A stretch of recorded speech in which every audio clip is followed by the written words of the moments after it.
Cara, brilho nos olhos. A hora que você fala com uma pessoa, que você vê que ela dá match com a ideia, com o propósito. Acho que o soft skill, né? Acho que é mais o hard skill também. Às vezes a pessoa não tem todo aquele conhecimento técnico, mas questão de estar afim. Se está afim de aprender e de desenvolver, vai bem. Eu acho que ter o brilho dos olhos e dar o match, assim, acho que é importante.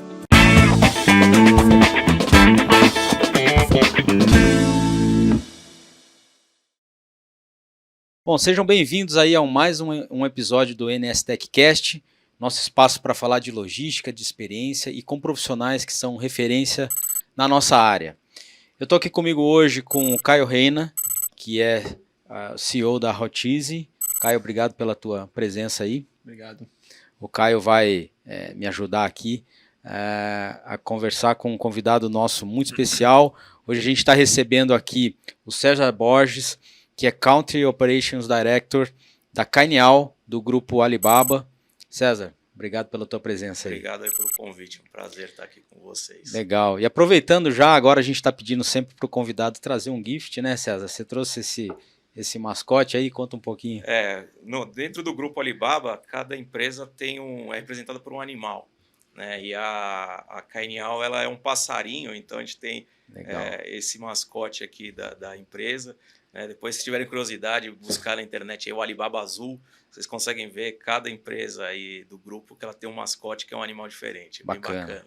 Obrigado. Vai ficar na nossa estante ali bem guardadinho. Ô César, e aí para a gente começar, eu sempre peço para os nossos convidados se apresentarem aí. Em 30 segundos, o que você pode falar aí? Quem é o César? Legal. Bom, César Borges, eu estou hoje como diretor de operações da Cainiao aqui no Brasil. Trabalho na área de logística, supply chain aí há uns 17, 18 anos já. E comecei desde novo na área, né? Tenho formação em administração de empresas pela PUC, fiz um MBA na GV de negócios internacionais, também fiz um curso, uma certificação nos Estados Unidos também, pela University de La Verne, e caí nessa área aí de logística, né, que é um negócio meio viciante. Tive a chance de passar por diversas áreas dentro da cadeia de suprimentos e logística, desde planejamento, distribuição, armazenagem, a parte de comércio exterior também. Então, tem um pouquinho de experiência. Legal. Aí e estamos nessa área. Boa. Então, tua carreira inteira foi construída em logística, né? Você começou lá num estágio na Rockwell Automation, né? Mas como é que foi isso, assim? Como é que de administração você caiu em logística? Como é que foi isso lá no começo? Não vou falar que foi planejado, senão vou estar mentindo, né? Mas eu entrei na Rockwell, na época eu estava no primeiro ano de faculdade e queria fazer estágio, comecei a procurar tal, e entrei na Rockwell, entrei em sistema de gestão de qualidade. Tá. Como estagiário, e naquela época estagiário, você podia ficar estagiário por vários anos, né? Até que tinha estagiário júnior, pleno e sênior, né? E aí eu fiquei 2 anos nessa área, era bem novo, né? Entrei lá, tinha 17 anos. E foi uma experiência bem legal, que consegui, nessa área de sistema de gestão, você consegue ter uma visibilidade de processos e da empresa como um todo de forma bem ampla, né? Então, eu fiquei 2 anos nessa área e, na época, embaixo da mesma diretoria que tinha na empresa, que cuidava de sistema de gestão, tinha a parte de logística. E aí pintou uma oportunidade lá para fazer uma migração e eu fui para a logística ainda como estagiário. E entrei lá e de lá não saí, né? Fiquei lá bastante tempo, fui passando por várias áreas. Então, assim, não foi nada realmente planejado, mas acabei me encontrando aí e encarando os desafios e é um negócio meio viciante, né? A gente entra nessa área, é difícil de sair. Boa. E aí foram 16 anos de Rockwell, né? Uma empresa que tem a tecnologia e automação aí como core business, né? E como você falou, né? Você entrou em 2005, e imagino que houve uma evolução grande aí em todos esses anos, né? Tanto da empresa quanto do próprio setor de logística lá de vocês, né? Como é que foi isso lá? Mudou muita coisa de 2005 até quando você saiu? Como é que era? Sem dúvida, mudou muito, né? A questão tinha muito aquela coisa das operações na época do país serem muito independentes e não tinha tanto alinhamento global, né? Então, A gente teve uma tendência da empresa ir se verticalizando mais e criando estruturas globais, regionais, dessas áreas de suporte, né, na parte de logística especificamente falando. Então, teve muita mudança, desde estrutura organizacional, desde processos, sistemas, mudança de ERP, essas coisas aí, e tentando também unificar as operações na questão, mudança de ERP, as operações em diversos países, cada uma operava com alguns sistemas, algumas regiões com determinados sistemas, e como que trazia isso para uma plataforma que, no caso deles, eles implementaram SAP. Então, de colocar o mundo inteiro com processos alinhados, ter controle global, tal. Então, tudo isso, eles tinham até eles usavam um termo lá que eles chamavam de GPT, que era o Global Process Transformation, realmente de fazer a mudança e tornar a empresa mais estruturada de maneira global. Então, foram N mudanças, né, de como que a empresa trabalhava e os processos, né. Mas lá vocês traziam bastante coisa de fora? Como é que funciona a cadeia lá? A Rockwell, ela, sim, é uma empresa que, em termos de SKUs, de produtos acabados, são mais de 300 mil SKUs ativos, né? Isso vai sempre mudando, versões novas de produto e tal. E tem a parte também de TO, de Engineer to Order, de projetos, né? Vamos falar assim, de inversor de frequência de média tensão, que são equipamentos grandes. Aí você pega a parte de Finished Goods, mas são PLCs, a parte de controle e acionamento. Então, aqui no Brasil, a gente tinha uma fábrica de uma linha de produto e a maioria dos outros produtos eram importados, né? Então, vinha aí a grande maioria dos Estados Unidos. Então, o fluxo de importação era bem grande, e a fábrica do Brasil também abastecia outros países e continentes também. Legal. Uau. César, você contou pra gente, né, que, na tua opinião, aí, a tecnologia com foco na gestão de dados, né, foi a maior revolução do setor aí nos últimos tempos, né? Explica pra gente um pouco mais aí sobre essa questão. Assim, acho que a questão a gente tem muitos dados soltos, né, na cadeia como um todo. Então, desde comportamento de consumidor, desde como que as malhas logísticas estão desenhadas, onde que estão seus fornecedores, onde que está a sua cadeia, né? E quando você começa a trabalhar esses dados e utilizar essas informações e agrupar isso e transformar os dados em informação, né? Acho que isso é bastante relevante. E sem a tecnologia era muito difícil de você conseguir transformar esses dados em informação e até capturar. Às vezes você tinha os dados, mas você nem sabia que você tinha determinados dados, né? E eu vejo algumas coisas assim, pensando até em maneira simples, né? Antigamente você precisava desenvolver um dashboard, você tinha que pegar uma pessoa técnica da área de TI, abrir um chamado, um projeto e tal. Daí quando ficava pronto, você fala, putz, mas não era bem isso que eu precisava. E aí já foi tudo aquele projeto. Hoje você pega as ferramentas de BI que tem N no mercado, né?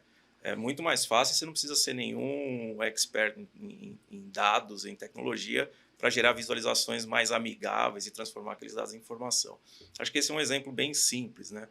Mas aí tem coisas mais robustas, acho que a gente vai falar de IoT, né? Hoje com tudo, os devices conectados, tecnologias ficando mais baratas também. Então, a gente consegue capturar muito mais informação que alguns anos atrás a gente não conseguiria, né? Isso é válido para o comércio exterior também, assim? Não? Muito, né?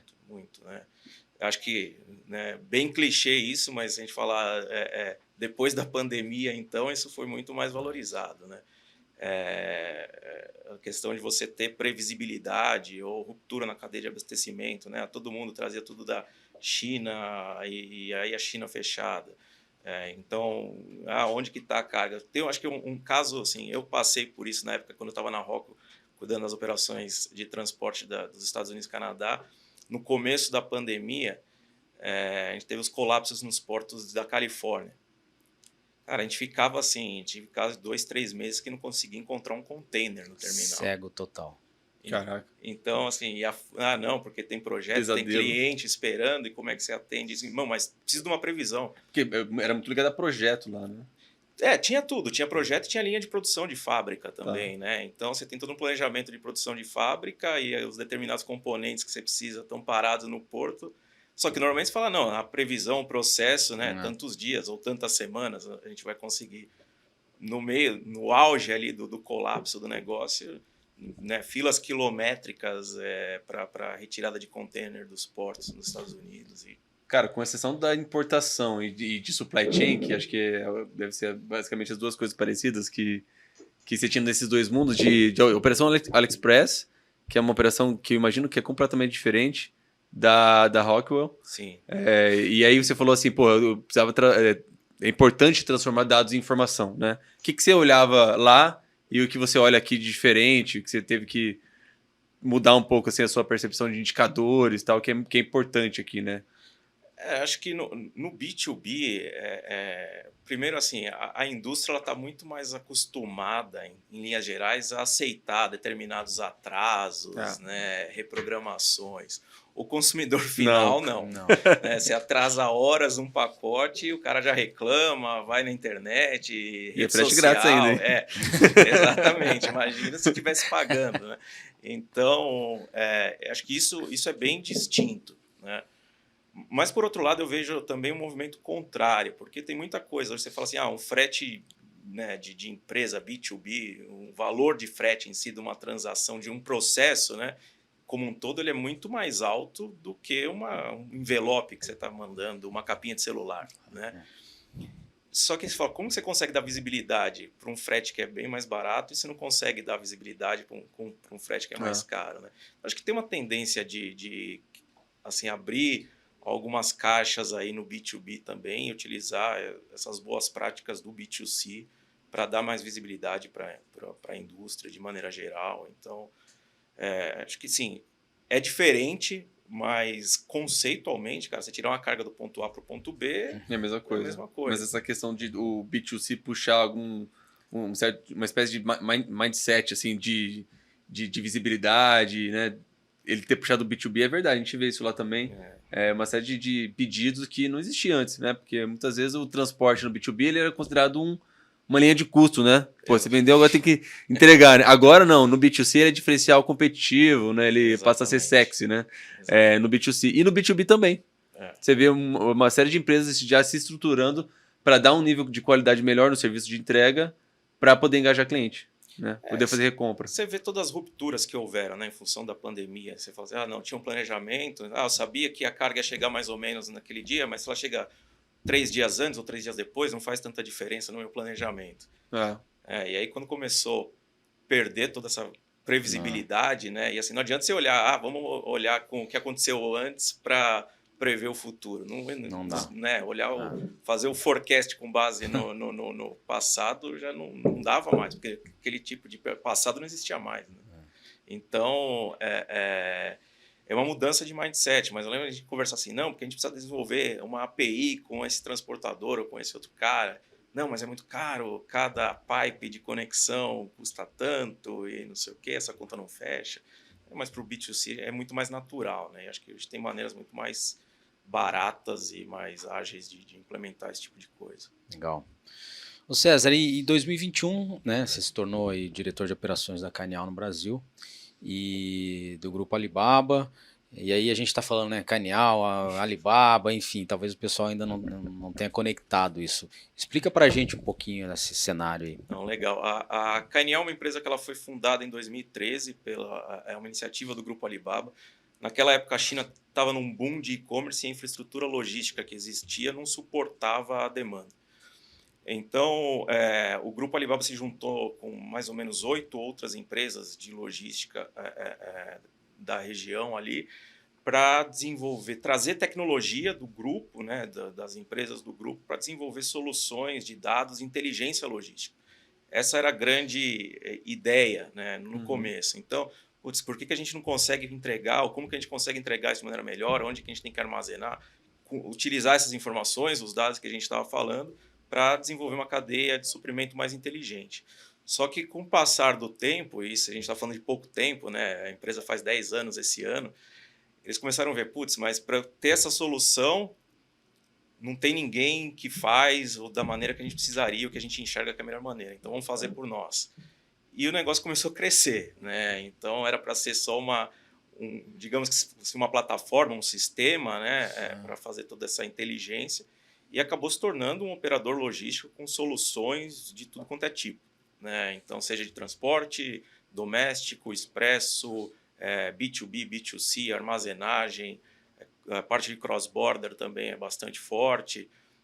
E aí depois você entra na parte de tecnologia mesmo. Então, o que é bastante interessante, que é o mindset da empresa de ter um perfil de colaboração, de conectividade mesmo do ecossistema, né? Então, não vou desenvolver uma solução que ela só funcione dentro das minhas operações. Isso tem que poder conectar no ecossistema.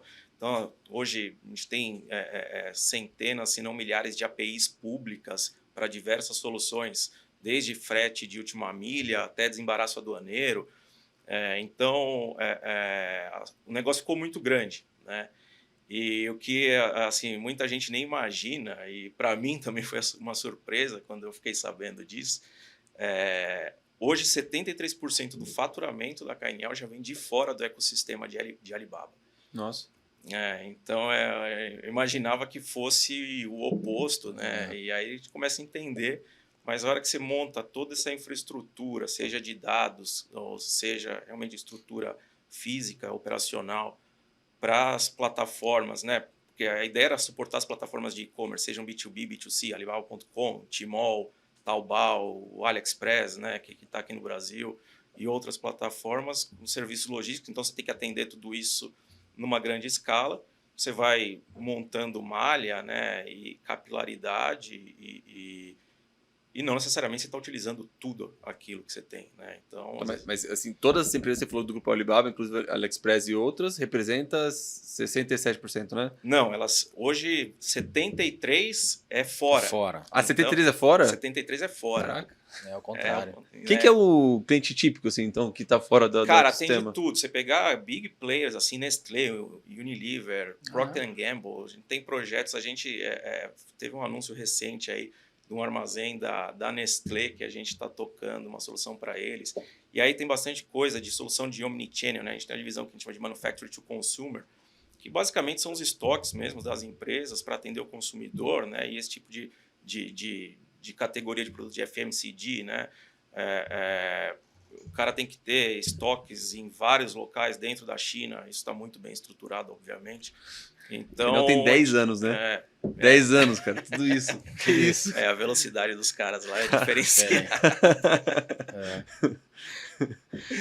Ô César, e como é que foi essa transição de carreira, né? Assim, você teve uma carreira longa na Rockwell e aí agora você está na Cainial e assim, você já está do outro lado da mesa, né? Você era antes, você consumia serviço logístico, agora você está oferecendo, né? Como é que foi isso para você? Tem hora que tem que lembrar das coisas que eu reclamava, eu falei, putz, era ruim com meu fornecedor. Cara, foi assim, eu tava, né, fiquei bastante tempo lá, aprendi muito, desenvolvi minha carreira ali dentro da Rockwell, foi assim, uma grande escola para mim, mas eu estava num momento de tomadas de decisões, né? Antigamente, né, assim, nossos pais falavam, não, você tem que construir uma carreira sólida numa empresa, ficar ali até você aposentar, tal, e isso mudou muito no mercado. Né? Você ficou quanto tempo lá? 16 anos.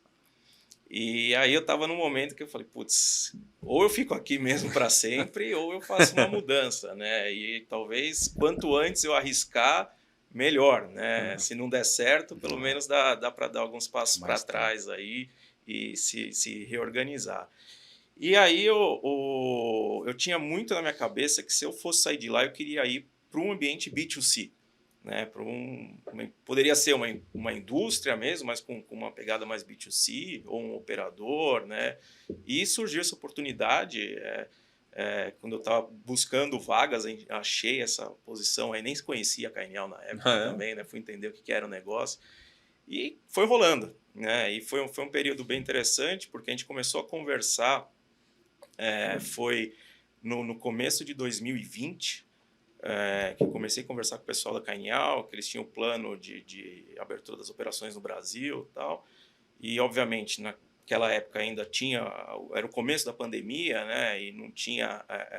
ninguém tinha muita dimensão do que ia acontecer. A gente foi passando pelo processo, durou acho que uns 3, 4 meses aí de conversas. E aí falou, não, a gente quer seguir com você e tal, vamos viabilizar isso aí. Só que veio o auge da pandemia, a empresa não tinha estrutura aqui no Brasil, então eles estavam falando, vamos te contratar pelos Estados Unidos. E na época, quando eu estava na Rockwell, na minha última função, como eu cuidava das operações da América, eu ficava viajando muito entre Brasil e Estados Unidos, né? Tava praticamente todos os meses lá, ficava 10 a 15 dias lá, e o resto aqui na região, no Brasil e no resto da América Latina. E eu tinha, como eu trabalhava lá, eu tinha o visto L1A, que é permissão de trabalho, né? Não era nem visto de negócios nos Estados Unidos. Então, eu teria que mudar meu visto. E aí foi quando o Trump, na época, bloqueou os vistos por causa da pandemia, enfim. E nesse meio tempo, também o grupo Alibaba deu uma segurada na expansão internacional para ver o que ia acontecer. Bom, aí fui tocando minha vida lá na Rockwell por mais alguns meses, mantendo contato com o pessoal, e aí eles me ligaram no final de 2020, falaram, a gente vai retomar o projeto do Brasil, se está disponível ainda, vamos conversar, vamos. E fomos conversando, deu match, e aqui estou, né? Mas assim, não foi uma decisão fácil, sem dúvida alguma. Bom que eu ganhei tempo para pensar, né? Com tudo isso, deu para digerir a ideia bastante, assim. Era um risco, eu lembro quando comecei a empresa, não tinha um CNPJ, aqui a gente foi contratado por uma agência, né? E não tinha escritório, meu chefe ficava em Los Angeles. Primeiro dia de trabalho, eu falei, será que isso aqui é real mesmo ou é um golpe, né? Mas aí não era, né? A gente não tinha nem computador, né? Aqui no Brasil, nada. Eu falei assim, não, então pega o seu laptop para configurar com o sistema da empresa. Eu falei, como assim meu laptop, né? Foi um negócio do zero mesmo, mas, cara, zero arrependimento, assim, uma escola também. É uma dinâmica totalmente diferente. Não, e criar algo também do zero, quer dizer, do zero em termos, né? Quer dizer, mas assim, diferente, estruturar tudo sem do dúvida, zero, né? Um grande desafio, e ainda explicando a complexidade, os detalhes do Brasil para o chinês, né? Então, mas tem um lado muito positivo nisso, até algo que me surpreendeu muito, o nível de maturidade do pessoal que se envolve nos projetos fora da China. Eles estudam muito, isso eu fiquei muito impressionado. Eu fui conversar com um cara uma vez sobre ICMS. Na hora que eu comecei a falar com o cara, ele já sabia como calculava, sabia que a conta era por fora, que era por fora, que era por dentro. Eu falei, cara, não, eu li, fui entender e tal, então isso facilita bastante. Sim. Mas você vê que é uma pegada muito cultural, né? Mas é uma surpresa muito boa que ajuda. Legal, boa. Então, assim, dentro da estratégia global aí, da empresa, o Brasil está bem posicionado, assim. Ou seja, eles enxergam a gente com... Sem dúvida. Você pega assim, no e-commerce, sem dúvida, é um mercado com extremo potencial, né? Eles veem o Brasil como a China de 10 anos atrás. Então tem, né, a gente é um país continental, com muita coisa para acontecer. Obviamente a pandemia ajudou a pivotar aí o consumo eletrônico, né? Mas não é só isso, né? Então assim, acho que a Cainiao nasce no Brasil para suportar as operações do AliExpress, sejam as operações de cross-border e também as operações locais. Então, desde 2021, sellers brasileiros estão no AliExpress e vendendo para o mercado brasileiro, né? Mas, então, assim, esse era o step 1, né? Que a gente suportar as operações do AliExpress. Mas aí, o que a gente aproveita disso e atende o mercado, né? Então, o Brasil é muito estratégico para o grupo e para a Cainiao. A gente enxerga muito potencial no mercado e a empresa também, aí falando de Cainiao especificamente, né, não do grupo, mas a empresa está se posicionando mais de forma global, né? Diferente de você ser uma empresa chinesa que faz negócios internacionais, não, como você se posiciona como empresa global, né? E, sim, tecnologia, capacidade, serviços existem. Agora você tem que estruturar, né? E conectar tudo isso, né? Começa a fazer B2B, internacional, então você tem que ter as estruturas bem estabelecidas em outras regiões, outros continentes. Obviamente, o elo entre todas essas operações com China é o grande core hoje, né? Mas a tendência é que a gente realmente consiga aí, de maneira mais natural, digamos assim, conectar o mundo mesmo com as nossas soluções, né? Então, mas sem dúvida o Brasil é um mercado muito estratégico, com grande potencial, né? E até tinha algumas coisas, o custo do Brasil não necessariamente é alto, falando de operação, até a gente pegar em consideração, a pessoa falar, a mão de obra na China é muito barata. Não é mais. Já foi muito, mudou? Mudou bastante, né? Então, e você vê muita, até a indústria mesmo, né? A produção, os caras escoando para Vietnã, Malásia, Indonésia, Índia, né? Porque o custo na China já não é tão barato, o pessoal também não trabalha o overtime do jeito que trabalhava antes, né? E isso dá bastante oportunidade e até um outro ponto, né, que é muito importante, a economia chinesa não cresce nos níveis que crescia, né? Então, como que as empresas conseguem continuar crescendo se a economia de lá não cresce mais? Então, tem que expandir internacionalmente, né? Então, tem muita oportunidade. Esse que é o lado bom, tem trabalho. Sim. A Canial, além dessa essa veia de operador logístico, clara, né? Que atende outros clientes, ela também verticaliza a produção de seus lockers, sorters, e isso acaba sendo também uma fonte de receitas. Eu estava falando esses dias que vocês têm também ofertas para o mercado de equipamentos que vocês usam na própria operação, né? Se puder contar um pouco mais disso, porque é muito interessante isso. Né? Isso é bem legal, né? Porque mesmo no conceito, como a empresa nasceu e começou a montar as operações próprias, montar a operação própria frota de transporte, armazém, na parte de tecnologia a mesma coisa, né? De hardware, seja de sorter, seja de PDA, seja dos lockers, né? Então, se foram desenvolvendo tecnologias e produtos para as nossas operações, mas para viabilizar também e gerar uma fonte de receita, é um business que está muito forte de a gente realmente vender essas soluções para outras empresas, seja de logística ou não. Uhum. Né? Então, inclusive para concorrentes. Uhum. Né? Então, solução de sorter, a gente tem N tipos de soluções, AGV, leves, pesados, enfim, automação de armazém WMS, TMS, enfim, tem um portfólio bem amplo de soluções, seja para de hardware ou software, que atende diversos tipos de indústria. A gente tem vários projetos. A gente tem hoje uma fábrica lá na China com mais ou menos 8 mil metros quadrados para desenvolvimento e montagem de equipamentos, sejam sorters ou sejam outros equipamentos de automação, obviamente voltado para a logística, né, movimentação, mas é um business que tem tomado a proporção. E aí tem um ponto muito positivo disso, porque a gente tem soluções muito boas a custos muito competitivos. Né? Então, acho que aqui para o Brasil é uma realidade. Né? A gente vê um monte de automação nos Estados Unidos, na Europa, na própria China, e fala, putz, mas para fechar essa conta, para trazer para cá. E são poucos hoje que conseguem, mas a gente vê com a escala de produção, né? Pega a questão dos lockers mesmo. Né? O locker hoje para a gente é o maior player de smart lockers na China. Existe uma base instalada de mais ou menos 1 milhão de armários na China. E a gente tem cerca de 500 mil desses armários. Né? Então, a gente tem uma escala de produção muito boa, um produto muito bom, que dá para trazer a preços muito mais competitivos para essa conta fechar e viabilizar o projeto. Então, e aí essa questão, né? Você vende para fora, você ajuda a escalar e dilui custo. E são os equipamentos que vocês usam mesmo. Exato, exatamente. Assim, não tem tecnologias que a gente vende que a gente não use. Sei. Né? Isso também ajuda para desenvolver e desenhar a solução com os clientes. E vocês entregam também com a própria Canial. Sim, comprar.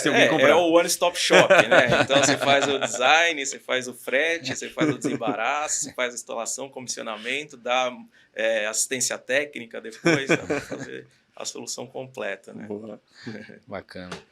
Ô César, a gente levantou com você aí alguns assuntos que são relevantes, né, para o nosso setor. E aí você cita, entre eles, a omnicanalidade, né, como um tema importante aí, que tem que estar na agenda dos gestores e tudo mais. Como é que, assim, primeiro, qual a importância para você disso e como é que você está inserido nessa questão de omnicanalidade lá onde você está atualmente, né? Esse é um ponto bem interessante. A gente vê muita mudança no perfil do comportamento do consumidor, né? O consumidor estando mais exigente e as rotinas das pessoas também mudando muito, né? Então, você fala... E, obviamente, a gente consegue, dentro de casa, ver muitos casos de sucesso na China. É uma excelente referência para nós, né?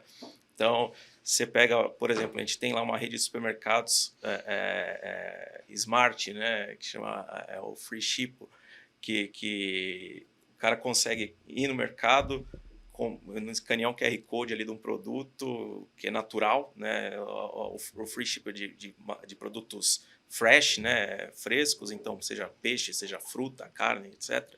E o cara escaneia o QR Code, tem todas as informações, receitas, e dentro do supermercado ele tem a um cara procedência também, né? e tem o cara para cozinhar para ele. É? Tem a receita, você escolhe a receita e o cara E se ele cozinha. quiser, o cara cozinha e já leva o negócio pronto para comer em casa ou comer ali, né? Então, cara, é um negócio assim louco, né? Você vê um peixe, o cara nas informações ali quando você lê o QR Code, ele fala quando que esse peixe foi pescado, da onde. O leite também, né? Exatamente. Doideira. Então, cara, é um nível de experiência para o consumidor, né? Foge totalmente do tradicional, né? Para um supermercado, não imagina. Né? Então, você vê que são novos hábitos que estão sendo criados, né? E novas demandas que vão surgindo. E aí, no Omnichannel, no geral, né? É muito disso, de você, putz, eu fui na loja, escolhi, provei, mas eu não quero levar agora, então me entrega em casa, né? E você vê muitas... a própria Shein fez isso e tem feito, né? Montando alguns stores ali físicos para o pessoal ir lá e não necessariamente ela vende naqueles pontos e você gostou do produto, tal, você quer comprar, você compra no aplicativo e te entrega. Ou ao contrário também, né? Você comprou online e quer retirar na loja. E aí os lockers também. Então, assim... Tem a questão até de o pessoal, né, começou a comprar muito no comércio eletrônico durante a pandemia, todo mundo trabalhando de casa, tinha gente para receber. O pessoal começa a voltar para os escritórios, daí você vê os prédios com portaria eletrônica, ou então quem mora em casa, que está todo mundo fora durante o dia, como que faz para receber aquilo, né? Então, você tem N soluções, né? Os lockers, sem dúvida alguma, é o que a gente acredita muito para facilitar isso, né, e dar mais opção para o consumidor, mas tem as próprias redes de poodle que já são bem fortes no Brasil, enfim, comprei aqui, retira lá, né, tem N opções, então acho que tem que dar opção para o consumidor. Se adequar a essa nova realidade do consumidor. Aí, né? E, obviamente, isso no e-commerce é inevitável, né? E a gente vê uma grande tendência. E tem muitas maneiras assim de se também começar a rentabilizar outras coisas indiretamente, né? O cara compra um negócio para retirar na loja, mas, obviamente, você não vai deixar o pacote ali na porta da loja para ele retirar. Né? O pessoal coloca lá no fundo, o cara tem que passar pela loja, já vê mais alguma coisa, compra mais um negócio, né? Então, gera tráfego, né? Então, tem muita oportunidade com relação a isso e acho que o consumidor vai ficar cada vez mais exigente, né? Então, a gente tem que ser criativo. Legal.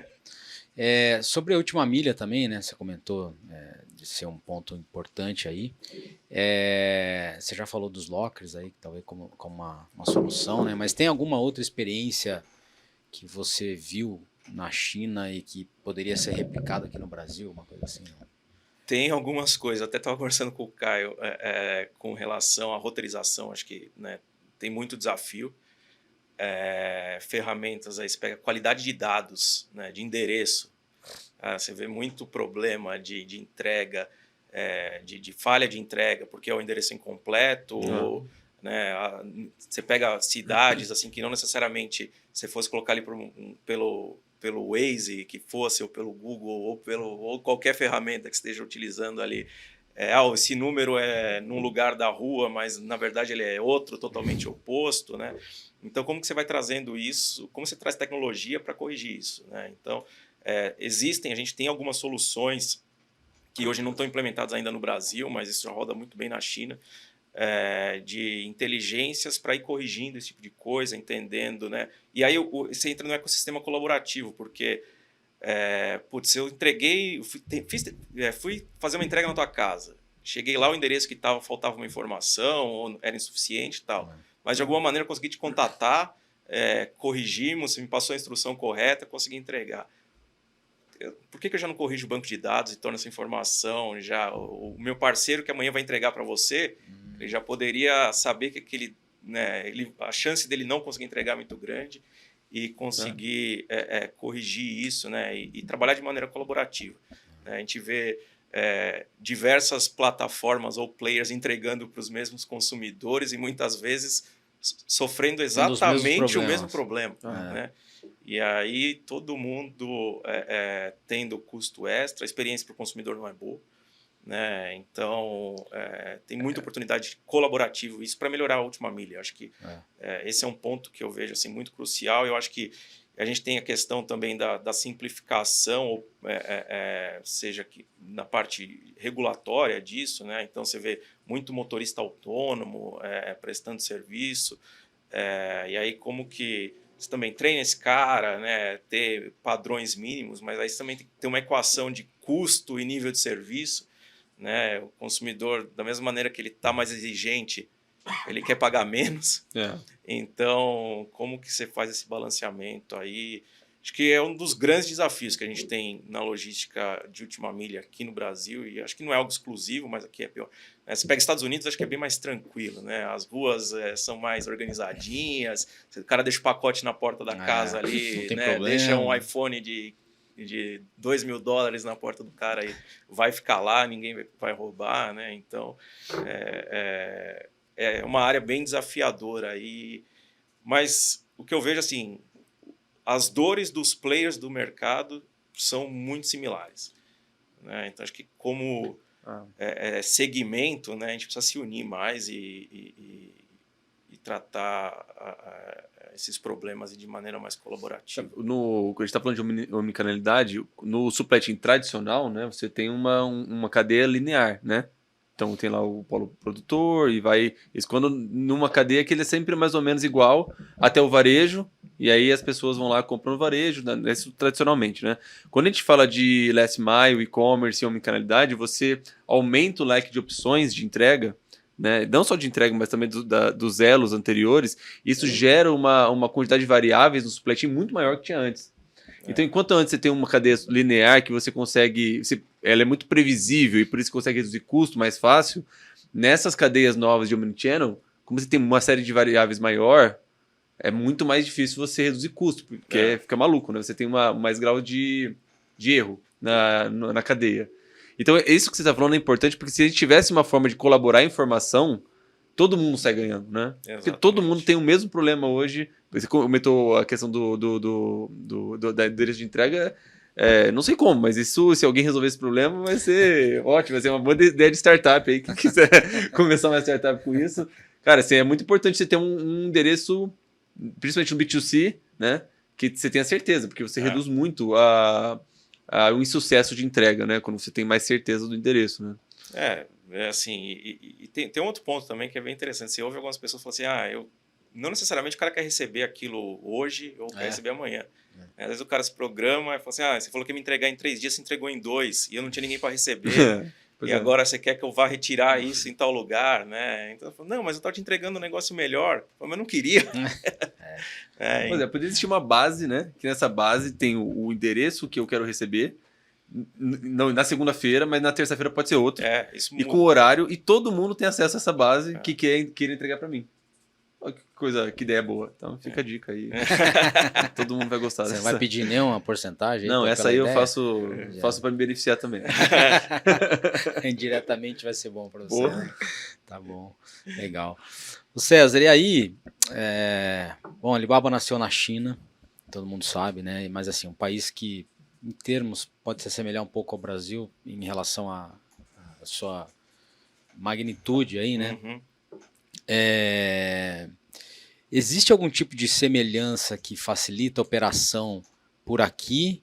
Ou a operação é muito diferente de qualquer forma? Você consegue ver similaridades assim em China, Brasil, não?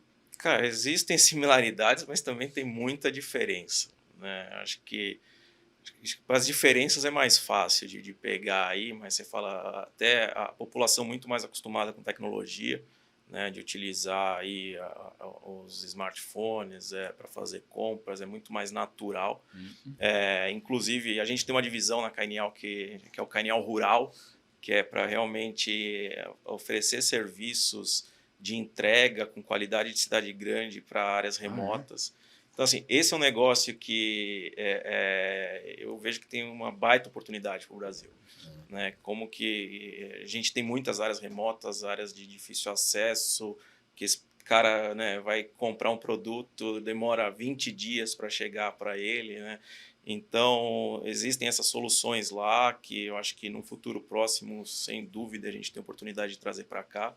Mas também você tem que ter uma pegada de infraestrutura, né, para viabilizar tudo isso, né? Então, você fala, não adianta eu montar uma malha logística para entregar no interior do Acre se o cara não tem antena de celular para conseguir se conectar, né? Então, acho que tem alguns desafios de infraestrutura, né? Estradas também, sem dúvida. A gente tem áreas de muito difícil acesso, mas acho que é questão de tempo. A gente, conversando com o pessoal da China, eles falam muito assim, a gente vê o Brasil como a China 10, 15 anos atrás. Eu acho que é um dos grandes motivos que a gente tem visto aí várias empresas chinesas vindo para o mercado brasileiro, seja no e-commerce, seja na logística e outros segmentos. Né? Então, acho que assim tem bastante semelhança, porque senão esses caras não estavam olhando com tanto carinho para cá, não. Você comentou aí da questão tributária, né? Até que você falou, o cara estudou, já sabia como é que era ICMS e tudo mais. Somos mais complexos tributariamente do que eles. Do que qualquer um. Né? Eu acho que, né, essa parte, sem dúvida, a gente é campeão, né, na complexidade. Melhorou muita coisa já, né? A gente vê muita melhora. Eu acho que você pega até a questão do sistema brasileiro, né? Controle de nota fiscal tudo integrado, CTE com nota, então tudo os XML se conversando, sistemas dos governos conversando, está muito melhor, né? Mas é complexo. Putz, você vai fazer os cálculos, né, de tributos de maneira geral, e quanto que isso onera na cadeia como um todo, bitributação, né, a questão do ICMS interestadual.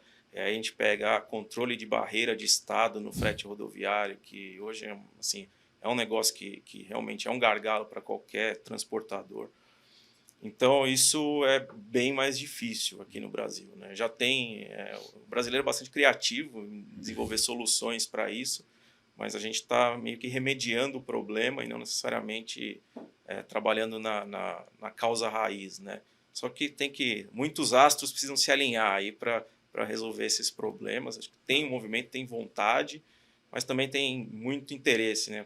Ninguém quer abrir mão de ganhar alguma coisa. Aí falando de estados, né? Putz, um estado não abre mão para melhorar para o outro. Então, tem uma pegada política aí também que precisa ser muito bem trabalhada para simplificar.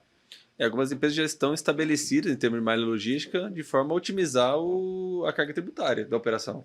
Se você muda agora também, quando a gente fazia projeto de malha, por exemplo, na época de consultoria, cara, assim, o que dava ganho era você otimizar o tributário.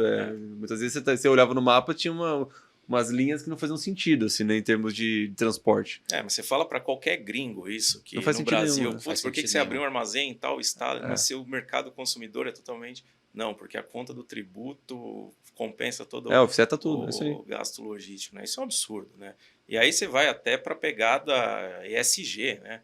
Quanto que você emite de CO2 para ficar... piorou, né? Para ficar transportando essas cargas, porque vale mais a pena se pagar menos imposto no lugar.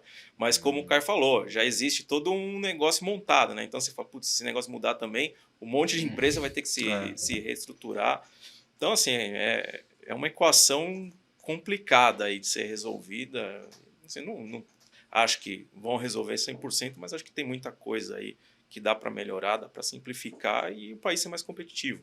Mas assim, tem um outro lado também que eu acho que é bem importante.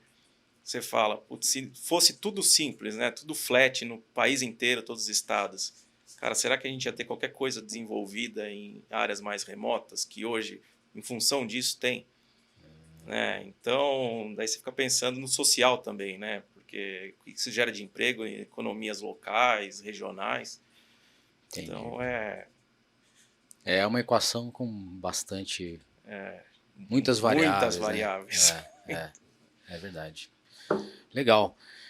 César, aí vamos falar um pouquinho de experiências marcantes aí, em momentos decisivos aí na tua carreira, né? Mas você cita como um momento marcante quando você assumiu as operações de transporte da Rockwell, né? Nas Américas, né? Lá em 2019, né? Depois veio a pandemia e tudo, então assim, por que essa experiência te marcou tanto aí? Conta pra gente. Acho que Foram alguns, acho que a pandemia sem dúvida, né? Acho que marcou todo mundo profissionalmente falando, sim. mas é algo. Eu até então, até começo de 2019, cuidava das operações de transporte e distribuição na América Latina. E a representatividade do business da América Latina comparado com a América do Norte, assim, mais ou menos 10 vezes maior do que o business da América Latina. E o perfil de logística mesmo, né? A questão de como que era feita a distribuição, a parte como que você conecta os países, pequenos países na América Latina, então muito de modal aéreo, modal marítimo, e aí a distribuição dentro dos Estados Unidos e Canadá, muito rodoviário, o modelo de contratação de frete rodoviário lá é totalmente diferente daqui, né? Então, primeiro entender essa complexidade, por mais que eu tinha conhecimento de logística, de transporte, né, mas num ambiente que não é, que você não domina, né, então eu tive que aprender muito dos processos como um todo, como que eles funcionavam, como que era as regulamentações e o perfil de diferentes provedores de serviço, né, e a questão cultural também, né? Uma empresa americana, aí veio um latino aqui, cuidava de uma operação que era 10% dessa aqui, para cuidar de um time. Eu tinha um time muito sênior, né? Tinha pessoas assim. Era um time bem eclético, digamos assim, com pessoas com 30, 40 anos de experiência ali e outras pessoas bem jovens começando. Mas uma cultura diferente e em diferentes escritórios, né? Então, assim, um grande desafio que eu tive nessa época, primeiro assim, ia fazer reunião com o time, daí a maioria do pessoal ia em um escritório, aí tinha um remoto, mais dois em outro escritório, e aí primeiro fazer uma reunião para todo mundo conseguir conversar, porque começava a sala de reunião. Primeiro o pessoal não tinha hábito de usar vídeo, né, para fazer conferência, era só áudio, né? E aí começava a conversa paralela na sala, e às vezes eu estava aqui no Brasil falando com pessoas assim, gente, para, que eu não estou entendendo nada, o que está acontecendo? Né? Então, não, tem que usar vídeo, vamos usar mais, tal, não sei o quê. E aí eu me beneficiei disso com a vinda da pandemia, porque eu já estava trabalhando isso com o meu time antes, né? Então, quando veio a pandemia e o pessoal foi todo mundo trabalhar de casa, ficou muito mais fácil, porque aí todo mundo sofria as mesmas dores, né? Do pessoal que estava no escritório e o pessoal que estava remoto. Esse foi um negócio muito interessante, assim, e foi uma grande coincidência de eu não ter grandes problemas com equipe na época, de conseguir fazer as coisas fluírem com todas as complexidades adicionais que a gente teve em função da pandemia, mas do time rodar de maneira muito coesa, foi muito bacana. Isso foi uma experiência muito legal. E a cultura é totalmente diferente, cara. Você vai falar com um latino e com um americano, brincadeira, como que a gente faz piada das coisas, o pessoal leva tudo muito mais a sério. Então, você entender isso aí, acho que a gestão de pessoas de forma assim bem multicultural foi um dos grandes desafios e algo que me marcou bastante, né? E na época a gente fez uma grande reestruturação de departamento, então, assim, putz, a gente acabou mantendo muitas das pessoas, mas redesenhando as atividades e as responsabilidades. Daí você fala, putz, o cara faz isso aqui há 20 anos e precisa mudar.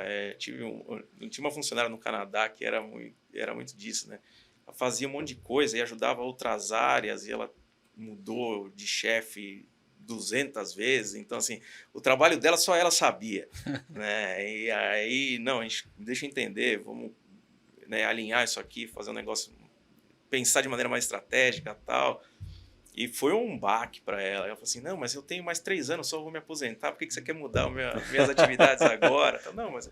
E no fim deu certo, né? A gente conseguiu conversar, trocar bastante, e não dá para você desconsiderar também uma pessoa que está lá 20, 30 anos fazendo aquilo, falar, não, o que você está fazendo está tudo errado. Eu falo, você está maluco, né?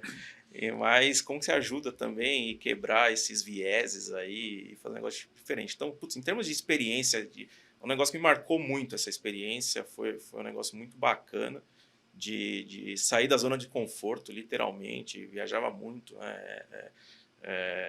assim, de entrar no avião, o comissário te reconhecer, você fala, meu Deus do céu, cara, acho que eu tô viajando demais. Quanto tempo nessa rotina?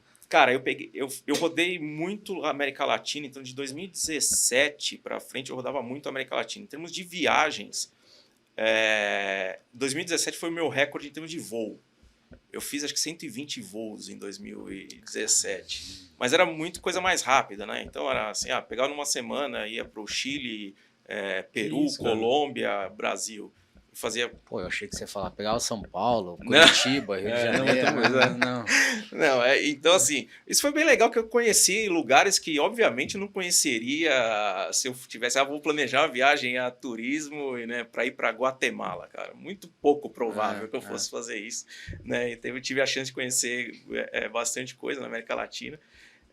Mas aí, depois, quando eu comecei a cuidar dos Estados Unidos e Canadá em 2019, cara, não dava mais fazer essas loucuras, né? O tempo de voo é muito maior, processo de aeroporto, alfândega, entendeu? Então já tinha que ser um negócio mais planejado para fazer valer a pena, até custo, né? Custo de uma passagem e tal. Então, foi um período assim muito interessante, mas destrói o cara. 3 anos, né, então, né? Deu 2017 até o começo da pandemia, né? Quando começou a pandemia, eu estava nos Estados Unidos, quando deu o ápice, né? Que foi em março, acho que foi 10 de março, eu lembro, na época lá na Rockwell, eles, com todas as restrições de voo que começaram a surgir, eles bloquearam todas as viagens internacionais, falaram, não pode mais fazer viagem internacional. Eu lembro que cheguei pro meu chefe lá e falei, bom, mas eu tô aqui, e agora o que eu faço? E era uma sexta-feira, isso, eu ia no domingo, eu ia pro México. Eu falei, bom, já tô aqui, eu vou pro México e depois eu vou para casa. Não pode mais fazer viagem internacional. Então, ou você fica aqui ou você volta para casa. Eu falei, bom, tem mais umas coisas para fazer aqui, então fiquei mais uns 3 dias, daí não tinha voo, né? Comecei a cancelar voo, eu consegui. O escritório, na época, ela ficava em Milwaukee, o headquarter da Rockwell lá em Wisconsin.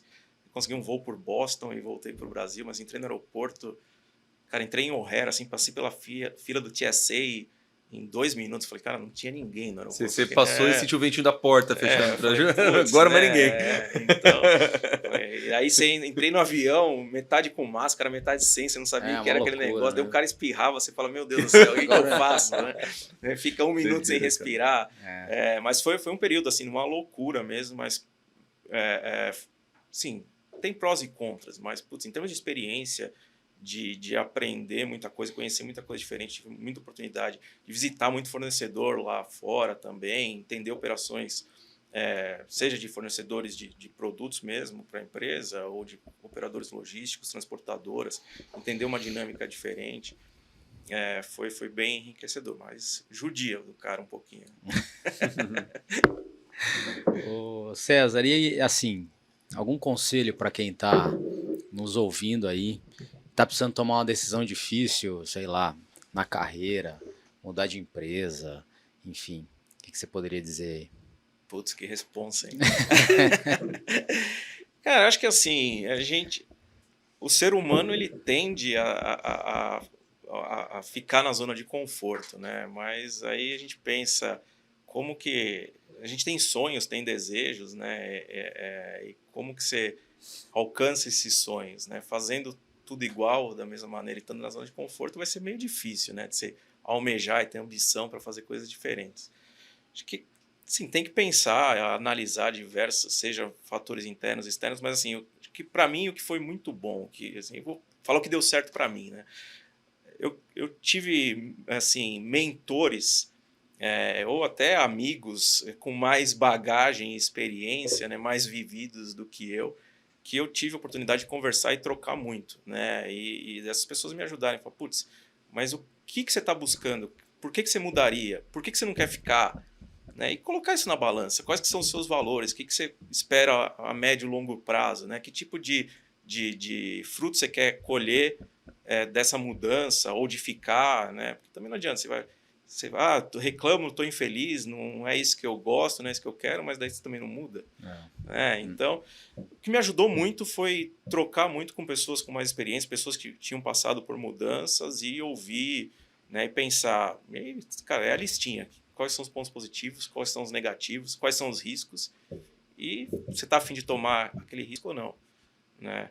Porque, assim, uma coisa é que às vezes eu falo, assim, melhor se arrepender daquilo que você fez do que daquilo que você não fez. Né? Então, isso, assim, eu estou um pouco pouco como isso, como um pensamento aí, em alguns momentos de, putz, será que eu vou ou não vou, faço ou não faço? E acho que tem muito que entender também, muito que aprender, ouvir, né? Às vezes tem muita coisa nova no mercado, assim, admiro muito, né? Pô, Caio, empreendedor nato aí, vários outros... várias outras pessoas que a gente vê nesse segmento, né? Eu como comecei a trabalhar em empresa grande já muito novo, você sair disso para empreender é difícil, né, cara? E assim, e aí as contas vão ficando mais pesadas também, você tem que pensar muito, né? Cara, você falou de mentoria, só alguns cents aqui para ajudar. Pelo jeito, a mentoria que você comentou foi sobre uma transição de carreira, uma coisa mais estratégica, por isso... Quando eu falo mentoria, não mentorias formais, tá? Assim, realmente conversar com pessoas que eu adotei conselho, né? como um mentor mesmo. Você cria um certo laço de confiança Mas uma coisa que eu comecei a fazer um tempo atrás, já faz bastante tempo, mentorias específicas. Por exemplo, eu tenho a área de produto era uma área complicada, assim, para eu entender e para desenvolver, né? Então, eu fui pedir mentoria para um cara que trabalhou comigo na consultoria, ele era trainee, na verdade ele trabalhou comigo, e aí ele foi para Nubank, ele aprendeu um monte de produto, e cara, eu fiz assim, umas 10 sessões de mentoria com ele, assim, né? Então, a senioridade é importante para alguns objetivos, mas para outros não, né? Você pode ter mentorias específicas, assim, e para quem está empreendendo é muito bom, porque você tem que saber um pouco de cada coisa, né? Então você acaba tendo algumas pessoas-chave para quando dá um incêndio, você vai lá e pede uma eu já tive a ajuda. oportunidade de dar algumas mentorias para startup, assim, é bem interessante. Você vê muita ideia boa, mas às vezes o pessoal que não tem uma experiência, uma vivência, às vezes em grandes corporações, e o cara quer vender para uma grande empresa, mas não tem ideia como é que funciona o negócio dentro da grande empresa, né? Então, você trazer um pouco isso, compartilhar, eu acho que isso é bem bacana.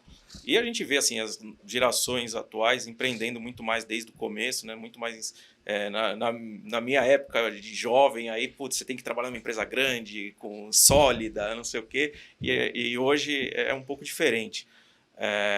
Mas realmente, às vezes o cara começa ali sem experiência nenhuma, tem uma baita de uma ideia, mas como que eu traduzo isso? Como que eu vendo isso para o meu cliente, né? Que pode ser, no caso de ser uma empresa grande, e o cara vai exigir algumas coisas ou ter algumas expectativas que não necessariamente a pessoa vai ter ideia de que isso existe, né, de como que o cara enxerga aquele produto ou aquela solução.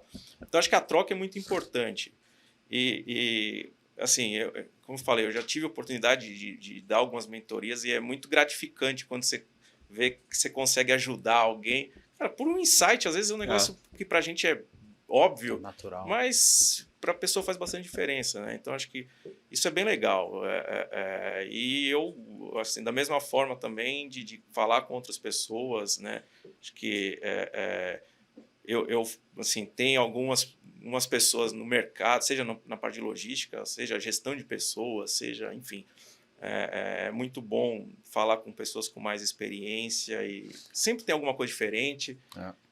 O outsider ali, ele ajuda bastante, porque a gente é muito enviesado, né? A gente enxerga o negócio, não, eu domino isso, eu sei tudo. Daí vem um cara de fora que às vezes não tem noção nenhuma do negócio, o cara te dá uma ideia, né? Você fala, meu, né? Como que eu não pensei num negócio desse, né? E acontece, né, cara? É muito comum isso. Eu acho que essa troca é muito importante, acho que isso é fundamental, cara. A gente tem que ter mente aberta, né?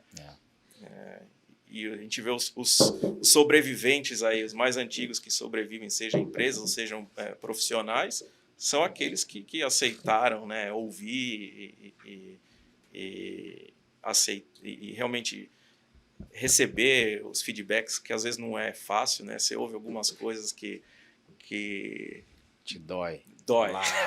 Dói. Mas, né, acho que é isso que faz a diferença. Eu ouvi uma vez de um mentor meu que o cara falou assim, né, tais pessoas me deram tal feedback. E eu falei, mas eu não concordo com isso.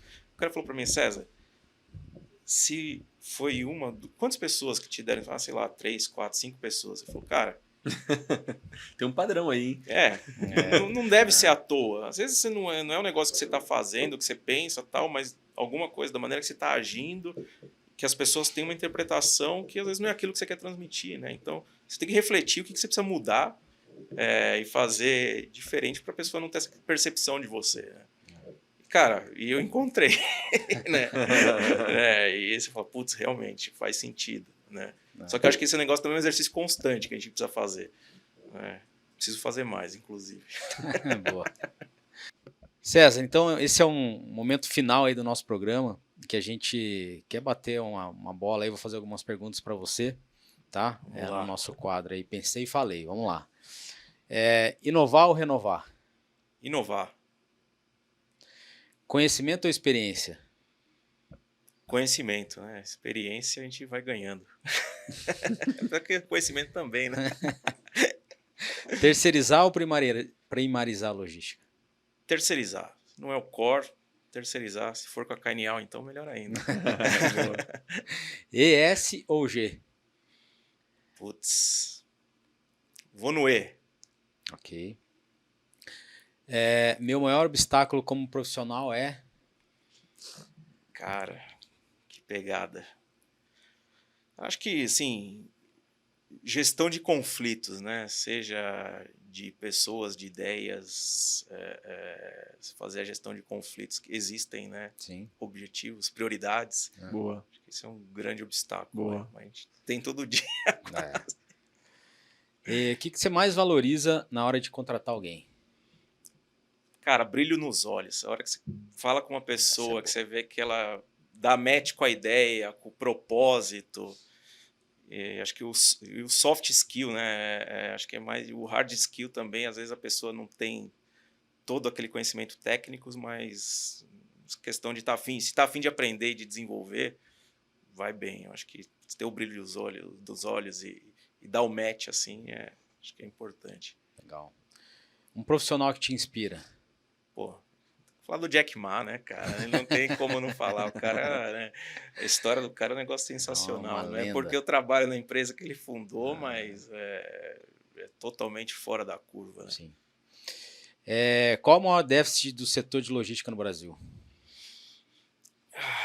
Eu acho que impacta muito hoje, cara, a infraestrutura, no geral, né? Seja infraestrutura mesmo, da parte seja de estradas, rodovias, né? No geral, portos, aeroportos. Muita coisa tem melhorado, né?